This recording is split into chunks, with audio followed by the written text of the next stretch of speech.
Evening News. Point de la reprise de la coopération militaire entre la France et l'armée malienne dans un instant. Nos reporters nous conduiront ensuite dans la 3e région du Mali à la découverte du Tata de Sikasso. Nous ferons également un tour en Afrique du Sud. Il sera question du soutien populaire à Jacob Zuma, menacé d'arrestation. Comme toujours, c'est un plaisir de vous retrouver sur Joliba TV News. Chers téléspectateurs, bienvenue dans ce journal. Comme évoqué dans les titres, après avoir suspendu sa coopération bilatérale à la suite d'un second coup d'État au Mali en mai dernier, la France va reprendre ses opérations conjointes avec les forces armées maliennes. C'est ce qu'a annoncé ce vendredi 2 juillet sous forme de communiqué le ministère français des Armées. Paris a fait savoir qu'à l'issue de consultations avec les autorités maliennes de transition et les pays de la région, la France prend acte des engagements des autorités maliennes de transition, endossés par la Communauté économique des États de l'Afrique de l'Ouest, CEDEAO.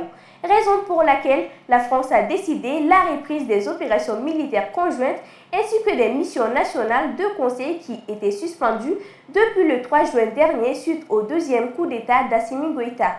Pour rappel, la France a plus de 5000 militaires déployés au Sahel. Parlons à présent d'hygiène et d'assainissement. Le mouvement Changement au Mali avec l'ensemble des associations d'assainissement de la commune 2 ont mené une opération de nettoyage au Grand Marché de Bamako. Adama Sanogo était sur les lieux. Ils étaient près d'une centaine de jeunes à travers le Grand Marché de Bamako à s'adonner à cette opération d'assainissement. Selon les organisateurs, cette opération de nettoyage intervient pour changer le visage de la capitale, faire de Bamako une ville propre. Le Grand Marché a été un cible de coup de poing, comme on l'a bien nommé, l'opération coup de poing. Donc ce lancement, c'est juste pour montrer aux Maliens que c'est possible. Donc nous commençons par là. À moyen terme, nous avons des actions à mener et à long terme aussi, qui est la propriété du Mali en entier.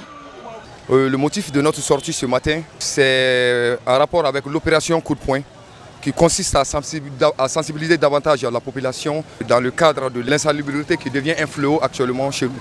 Madame Si Kadiatousso, présente sur les lieux, salue l'initiative.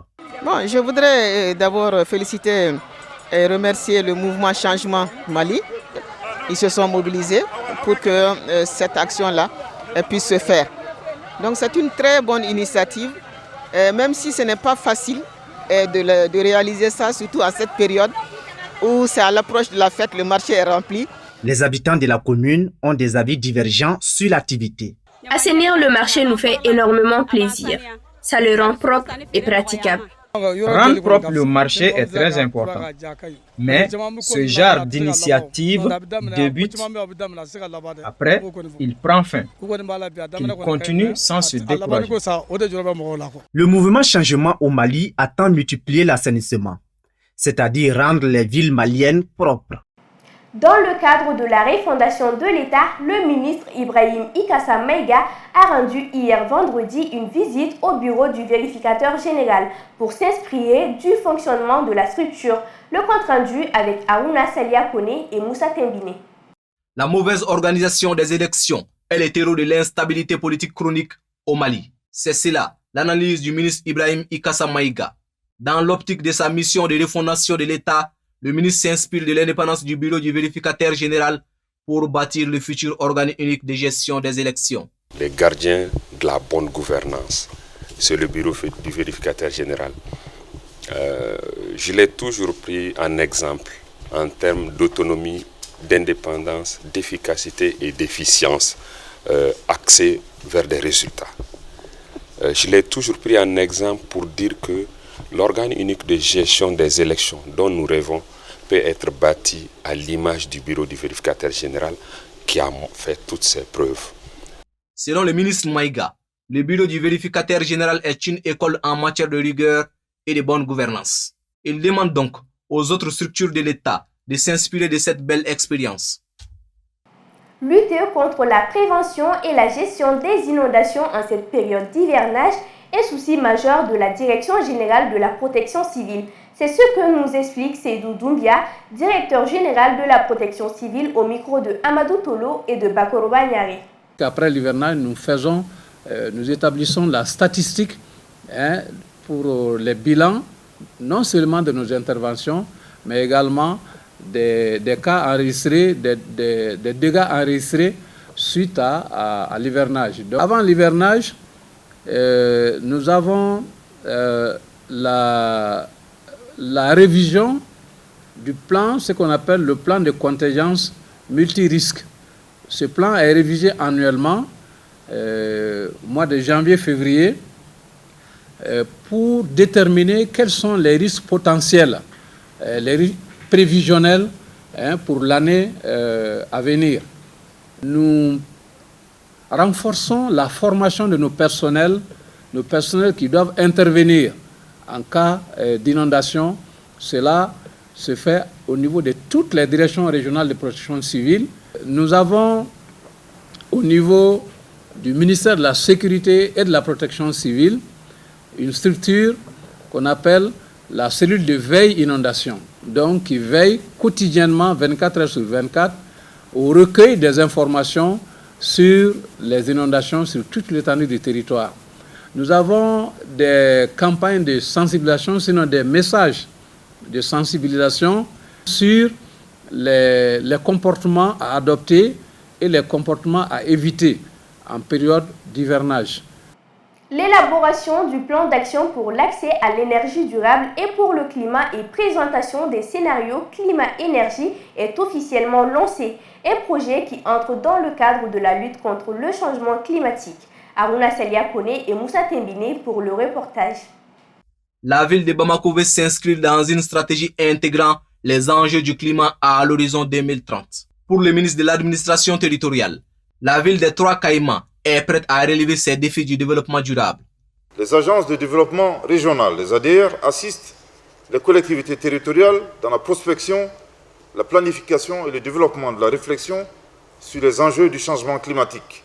Il n'est point exagéré de dire que toutes les conditions sont aujourd'hui réunies pour permettre à la ville de Bamako de s'inscrire durablement dans une stratégie intégrant les enjeux du climat à l'horizon 2030. Depuis un an, Expertise France travaille avec la mairie du district de Bamako et l'agence du développement régional sur ce projet. On travaille dans l'élaboration de ce plan climat, on travaille en concertation avec tous les acteurs concernés par les enjeux climat-énergie. On interroge la population à différents niveaux pour comprendre quelles sont les difficultés qu'elle rencontre en termes de risques et vulnérabilités face au changement climatique et d'accès à l'énergie, de façon à trouver quelles sont les meilleures solutions pour limiter les impacts du changement climatique auprès de la population, notamment les inondations, les sécheresses, et améliorer l'accès à l'énergie, avoir une énergie plus propre, plus durable, plus abordable sur le long terme. Le ministre assure que ce protocole va accélérer le combat contre la pollution.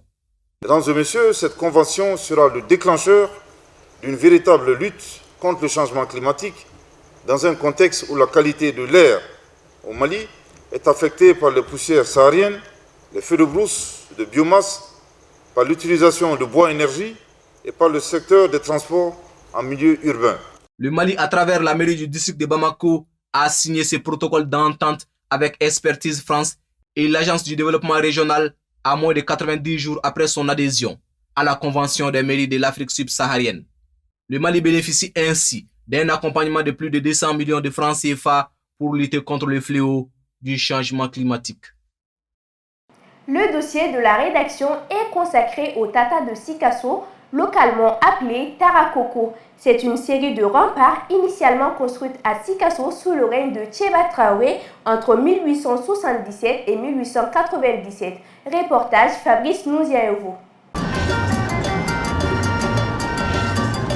Le Tata de Sikasso ou Tarakoko, selon une appellation locale, a été édifié sous le règne de Tcheba entre 1877 et 1897.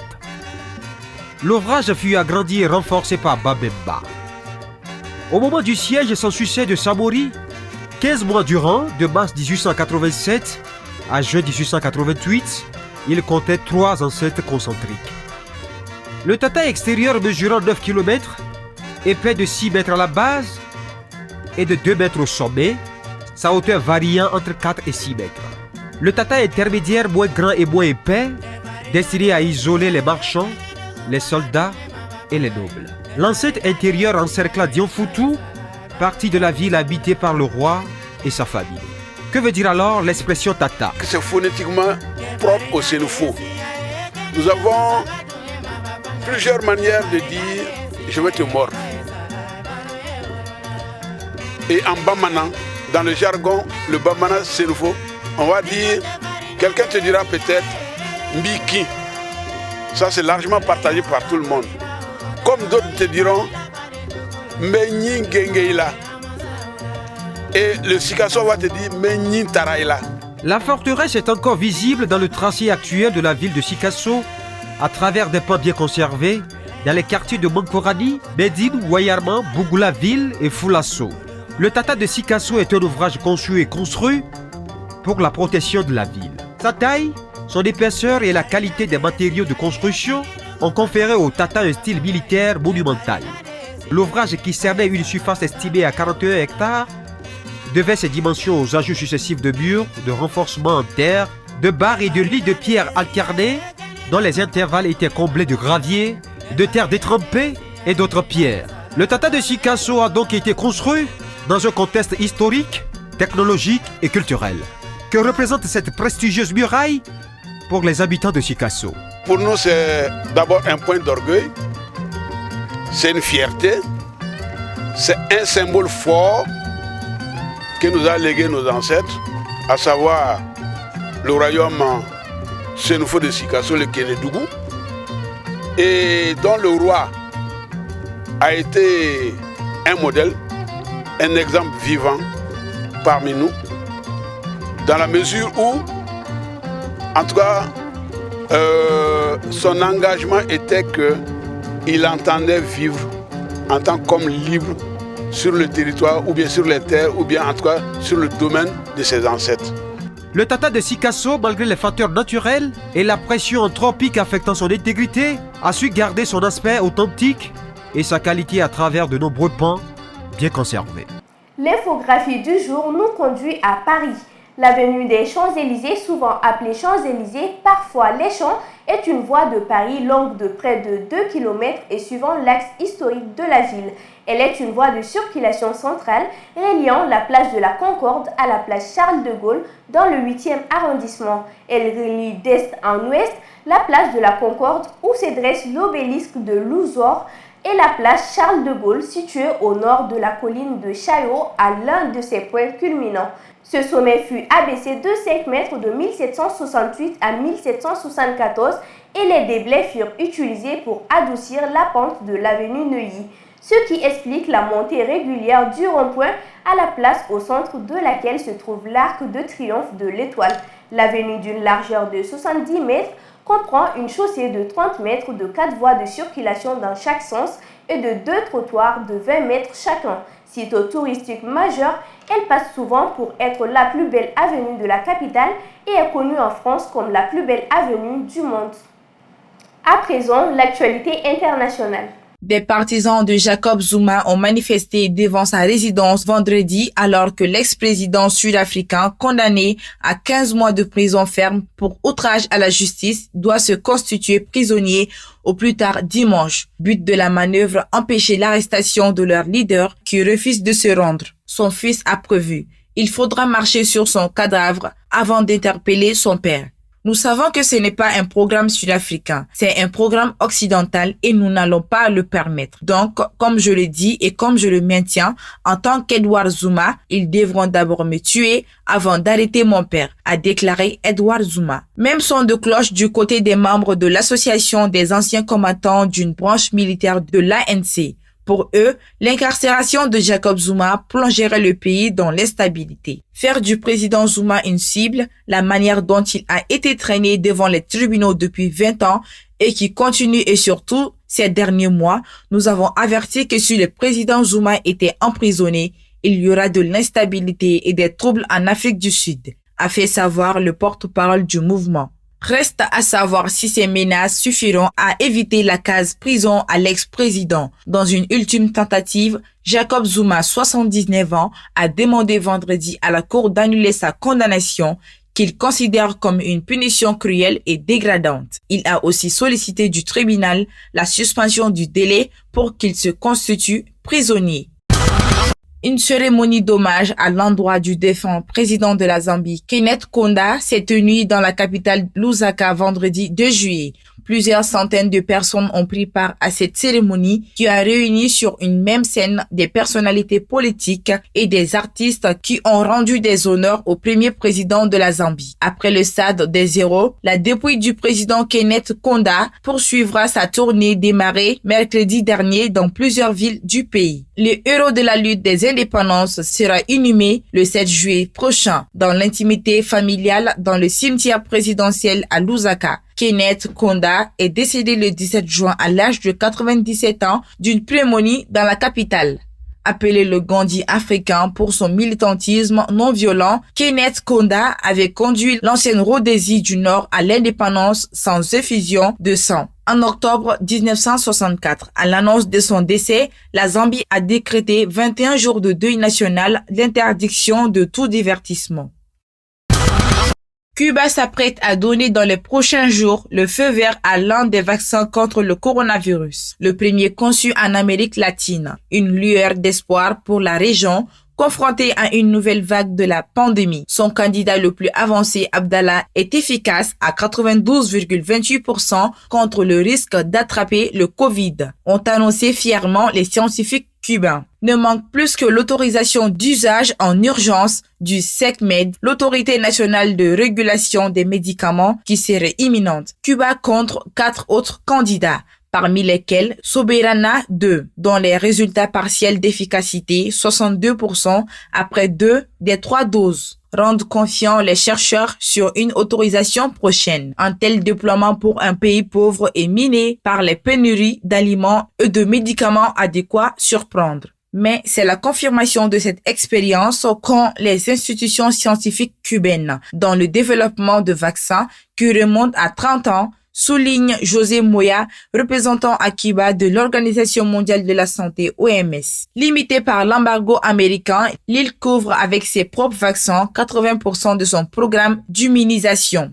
L'intérêt des vaccins cubains, basés sur une protéine recombinante, est qu'ils peuvent être stockés entre 2 et 8 degrés, un avantage en Amérique latine où malheureusement la haute réfrigération nécessaire pour d'autres vaccins est difficile, souligne le scientifique qui espère voir publier bientôt le plus de données possible pour soutenir les chiffres d'efficacité annoncés. Il suscite donc déjà un appétit international. Cuba assure être en contact avec plus de 30 pays.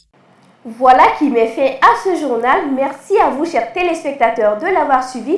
Merci également à l'équipe de la rédaction et de la réalisation. Excellente suite de programmes sur Joliba TV News.